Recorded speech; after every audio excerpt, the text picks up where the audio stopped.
적절한 시점, 반가운 발표, 오묘한 반응. 네, 이 시적인 오늘의 주제는 SK바이오사이언스입니다. 오늘 상한가 나타내고 그 파급 효과가 굉장히 컸죠. 거래량도 1위였고 관심도도 1위였습니다. SK바이오사이언스 코로나 백신 모멘텀의 상한가, SK케미칼도 급등. 이 이슈몰이는 제대로 됐습니다. 식약처가 백신 후보물질 GBP510 임상 3상 승인했습니다. 이제 백신 자체 개발, 이 기대감이 커지고 있는데요. CDMO 등 반영이 된다면, 백신 개발, 생산까지 반영이 된다면 그 기업 가치가 21조 원을 넘어설 것으로 추정하고 있습니다.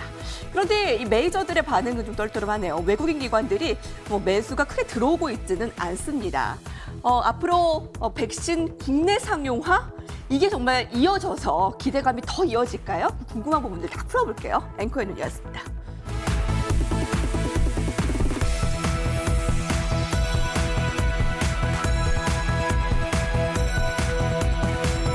두 번째는 SK바이오사이언스의 적절한 시점, 반가운 발표, 오묘한 반응. 역시 삼성전자와 마찬가지로 오늘 주가는 SK바이오사이언스 코로나 백신 임상 3상 들어간다라는 소식에, 이런 반가운 소식에 상한가를 마감으로 했지만 개인이 매수를 하고 외국인 기관들 역시 대량 매도, 개인만이 좀 물량을 받아준 모습입니다. 시간 외에서도 이렇게 하락을 하고 있는 걸 보면 외국인과 기관들이 봤을 때 이런 임상 3상의 모멘텀이 이미 좀 주가에 녹아져 있다라고 생각을 하는 걸까요? 나영업 위원님? 일단 단기적으로는 워낙 많이 오른 게 사실입니다. 이 큰 회사가 거의 7월 말 이후로 했을 때 거의 한 50% 가까이 주가가 강한 상승 흐름을 보였기 때문에 최근에 이제 시장의 움직임을 보면 항상 강하게만 가고 막 꾸준하게 올라가는 게 아니라 상당히 좋았다라고 하다가 이제 약하게 조정을 받을 때는 상승폭의 거의 한 3분의 1 정도 수준을, 그리고 조금 격하게 조정을 받았다 싶으면은 거의 한 절반 정도 수준까지 이렇게 조정을 받고, 개별 종목들 같은 경우는 거의 오른 적도 없을 만큼 그냥 다 내리꽂아 버리는 경우도 굉장히 많지 않습니까? 그래서 이 종목 역시도 장기적으로 봤을 때는 훨씬 더 좋은 재료를 많이 가지고 있습니다만, 단기적으로는 또 다른 좋은 제약바이오에게 좀 자리를 넘겨주면서 순환매가 될 가능성이 굉장히 좀 높다. 그래서 앞서 제가 우리 시장에 대해서 이 특성을 설명해 드릴 때 다른 것보다 삼성 엔지니어링이다 라고 하면서 제가 여러 가지 설명을 좀 많이 올렸었는데, 삼성 엔지니어링 지난 2분기 때 거의 4월 초에 나왔던 모든 증권사 보고서를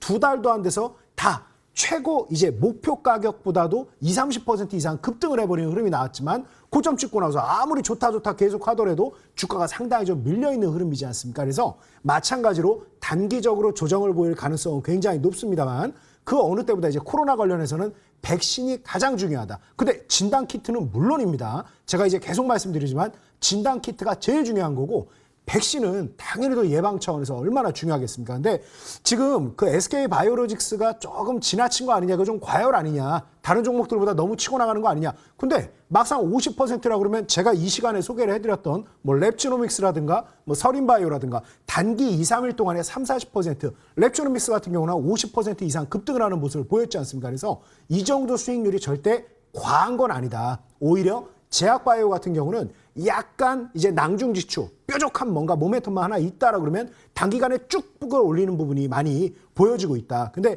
SK바이오로직스에 대해서 제가 조금 이제 한 번 더 눌리면 충분히 나올 수 있겠습니다만, 상당히 길게 봤을 때 좋다라고 강조드리는 이유가 뭐냐면, 일단은 누가 투자를 했느냐에 따라 틀리죠. 그러니까 우리가 제약바이오라 그러면 우리 시청자님들께서 고개를 조금 절레절레 하시는 분들 공통점이 뭔가요? 워낙 임상 잘 될 것이다, 이거 뛰어난 기술이다, 또 워낙 그 원천 기술 뛰어난 기술이고 의학 용어 섞여 있다 보니까 가뜩이나 이거 어려워서 무슨 내용인지 잘 모르겠는데 굉장히 좋대더니 주가가 막 빠져버리고 나중에 재무제표 딱 들춰보면 내용이 아무것도 없다, 시뻘 같더라, 이래가지고 이거 되겠느냐라고 하시는 분들이 많은데, 일단 이 회사에 대해서 제가 굉장히 좀 긍정적으로 보는 이유 중에 하나가 임상 3상을 하는데, 그 신약 물질에 2천억 원 정도를 펀딩을 해가지고 이제 한번 잘 임상 결과를 좀 만들려고 이렇게 좀 하고 있는데, 그 펀딩을 한 그 단체가 어디냐면 CPI라고 해서 국제 감염병 연합입니다. 그래서 어떤 특수한 한두 회사가 또는 컨소시엄 구성해가지고 같이 공동 투자를 하는 게 아니라 좀 국제 감염병 연합에서 아주 이렇게 과감하게 충분히 승산이 있는 신약 합성 물질로 지금 보고 투자를 하고 있는 만큼 상당히 좀 결과가 좀 긍정적이지 않을까라고 좀 볼 수 있겠습니다. 그리고 또 한 가지 포인트를 좀 본다라 그러면 이미 화이자도 그렇고 모더나도 그렇고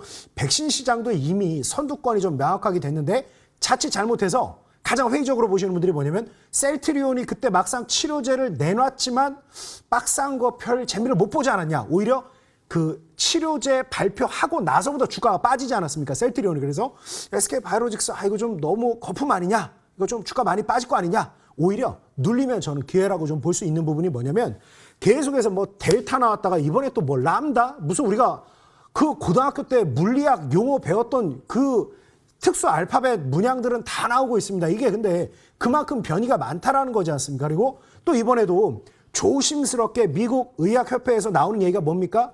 지금 델타 관련해서는 모더나가 화이자보다 유리할 수 있다라는 표현을 쓰고 있죠. 결론은 뭐다?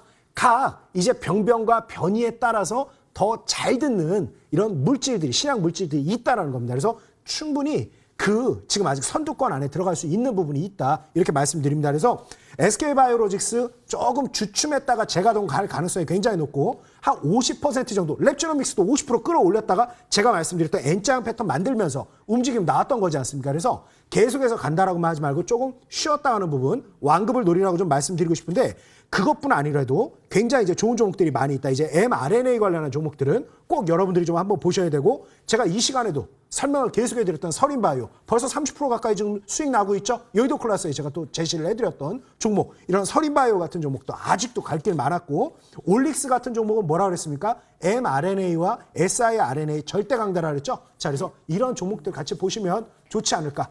계속된다. 이렇게 좀 말씀드리고 싶습니다. SK바이오사이언스 오늘 뭐 주가가 핫하고 관심도도 컸기 때문에 이미 주가가 많이 오른 것이냐, 이제 모멘텀 다 반영된 것이냐, 많이 올랐지만 좀 주춤했을 때 더 들어갈 자리가 남았다라는 부분인데